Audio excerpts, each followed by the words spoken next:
Hello and welcome to Crime Watch Daily Updates. I'm your host, Anna Garcia. Several years ago, I investigated the murder of 30-year-old Krystal Mitchell for Crime Watch Daily. Krystal was a beautiful divorced mother of two, so when she met a man who himself was a single dad, she was smitten. Raymond McLeod, who went by the name RJ, was a bodybuilder and a former Marine. The two started dating and in June of 2016, traveled to San Diego from their home in Phoenix for a romantic getaway. But that trip would end up very badly. On June 10th of 2016, San Diego police received a call about a woman not breathing in an apartment and arrived to find Krystal dead, and RJ was gone. He soon became the prime suspect, but finding RJ would take years. Investigators had evidence he had driven into Mexico. The San Diego County District Attorney's Office issued a warrant for his arrest and believed that he was in Central America. Krystal's mother, Josephine Wentzel, is a former police detective, and she assisted the San Diego Police Department with their investigation. The district attorney's office called Krystal's mom, quote, instrumental in the manhunt for RJ.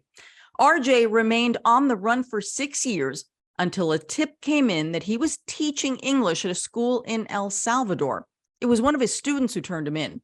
He was arrested on August 29th of 2022 and extradited back to San Diego, where he pleaded not guilty to killing Krystal. Let's look back at the case of a young mother killed on a romantic weekend and the capture of a man who could run but could not hide. The beautiful young single mom falls in love with her perfect man. Check every box, of what she was looking for, But Krystal's dream romance ends tragically when she's found murdered while the couple is on a romantic getaway together. I miss her presence. I miss talking to her. Just big sister. It's just I don't have that person anymore. She wasn't just a daughter. She was my best friend. Now her grieving mother, Josephine, a former detective, turns back into a sleuth to join the manhunt for Krystal's killer. I decided to take matters into my own hands.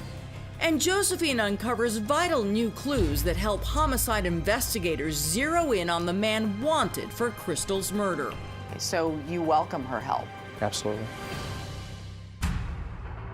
Krystal Mitchell, just 30, looked more like a movie star than a divorced mother raising two young children on her own. And to know her was to love her. There was something about her. She always just had a way with people and cheering them up and encouraging them with her personality. She walks in the room and the mood changed. She was so funny and so beautiful and so friendly, Smart and successful too. She just continued to grow in her profession. Real estate, working as a property manager in Phoenix, Arizona, while preparing to become a licensed broker. She was a go-getter, but she had her own mind and her own idea of what things should be like. And that applied to all those male admirers who'd pursued the brainy beauty all her life. Krystal's brother Brian remembers having to scare boys away from Krystal while growing up together in Vancouver, Washington. I mean, yeah, guys are always interested. My friends knew not to talk about her growing up, so, at least that, I had that covered. Right. Yeah. Don't talk about my sister that way. Exactly. And Krystal had learned how to deal with suitors on her own. She's used to people gawking at her and looking at her because she was a beautiful woman. Then one guy gawking at Krystal at a property she managed caught her attention. So she had told me that, yeah, there's this guy moving in and he keeps staring at me, Mom. And I said, well, you better be careful, watch out. Krystal did watch out, and she liked what she saw. She was so like, hey, this guy came to the apartment complex and, we talk for a long time. He seems pretty nice. A 32-year-old insurance salesman named Raymond McLeod, commonly known as RJ, who was just Krystal's type, a buff, rugged-looking bodybuilder and former Marine recruiter. She told me that she was physically attracted to this guy. I mean, she liked tall, big guys. I mean, this guy checked every box, of what she was looking for.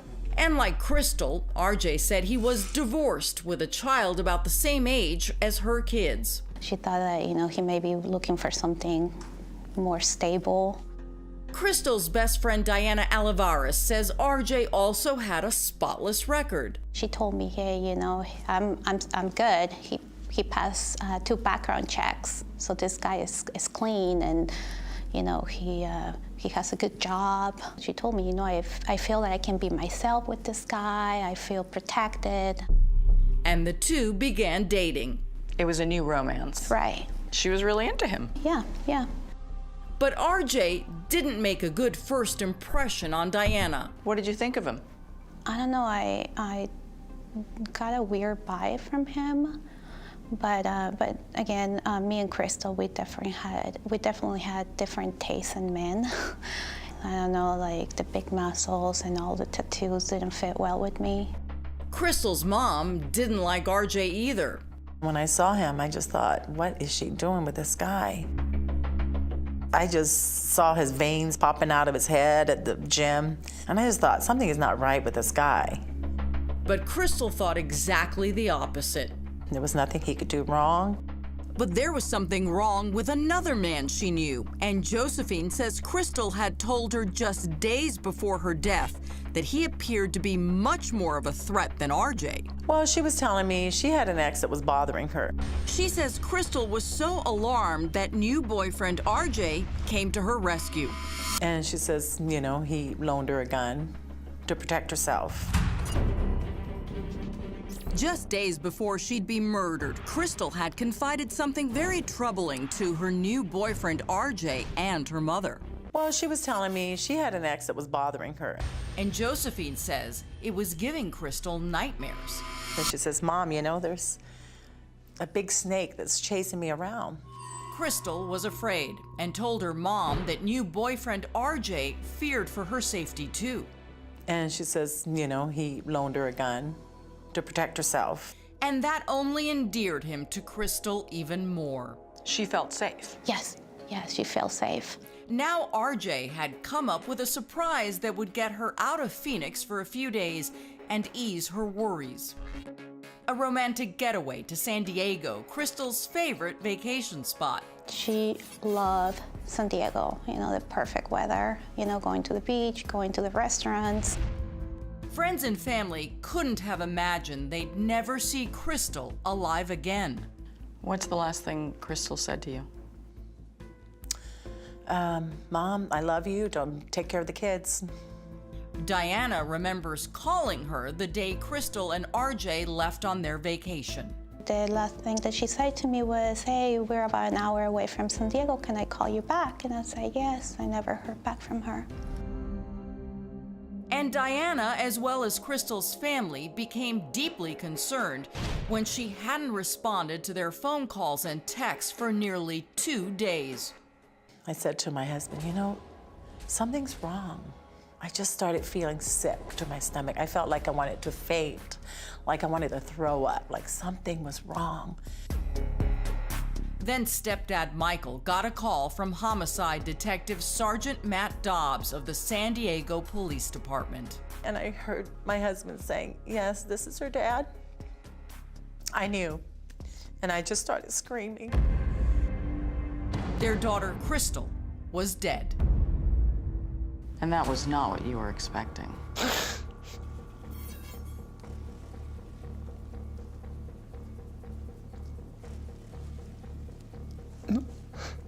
What a terrible message.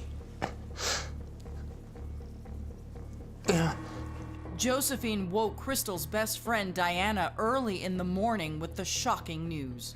And she was just crying on the phone, and she kept saying, Krystal, and I was like, Krystal is dead, and it just didn't click. I was like, what? What are you saying? And she was telling me Krystal is dead. And I was like, how? Sergeant Dobbs says friends Krystal and RJ were staying with had found her lying lifeless in a bedroom in their home. There was obviously signs of a struggle inside the inside the room. However, I can't release any details of what we found or the cause of death at this time. Why?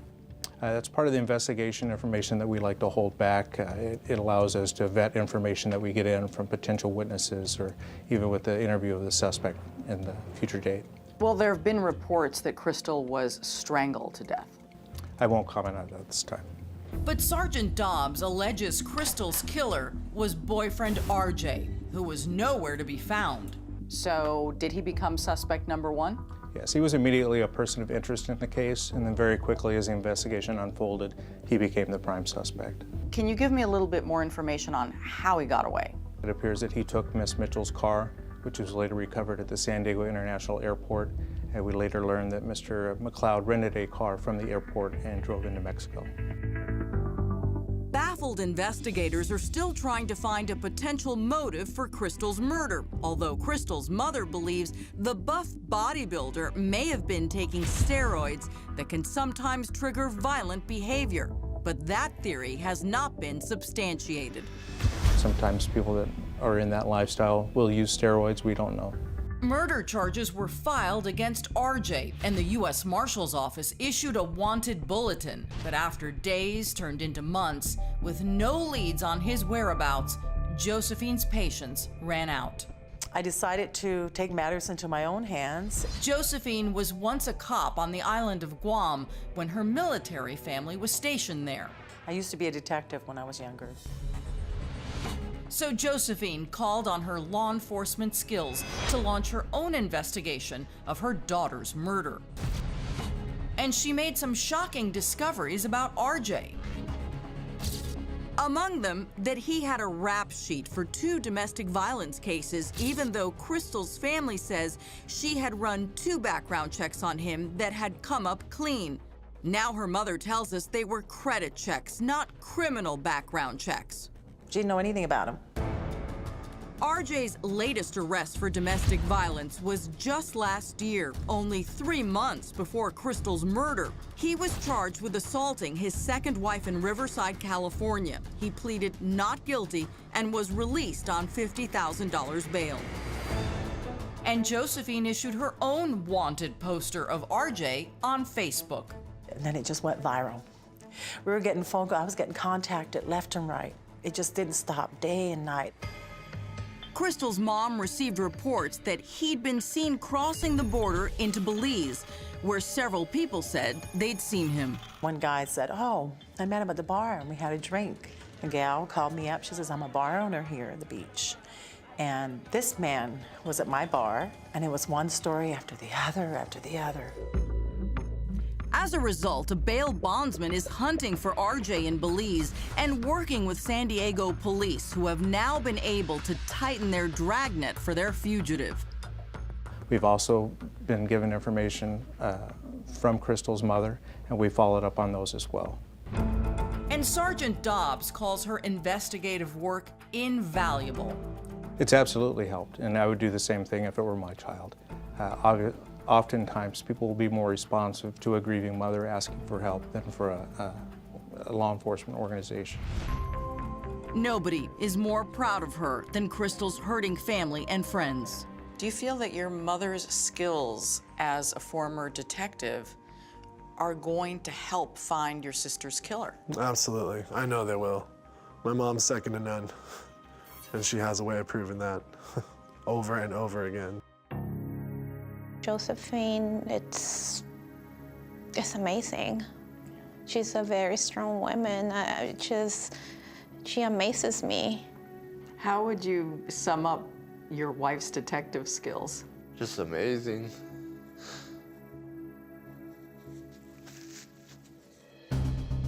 Now Krystal's mom vows she won't rest until her daughter's killer is captured and brought to trial. If only for the sake of Krystal's young son and daughter, who are now being raised by Josephine and husband Michael. And so I had to sit down and say, okay, I gotta tell you that a bad man killed your mom. And so I feel obligated to those 2 kids now to bring justice, because they know there's a bad man running around out there that killed their mom.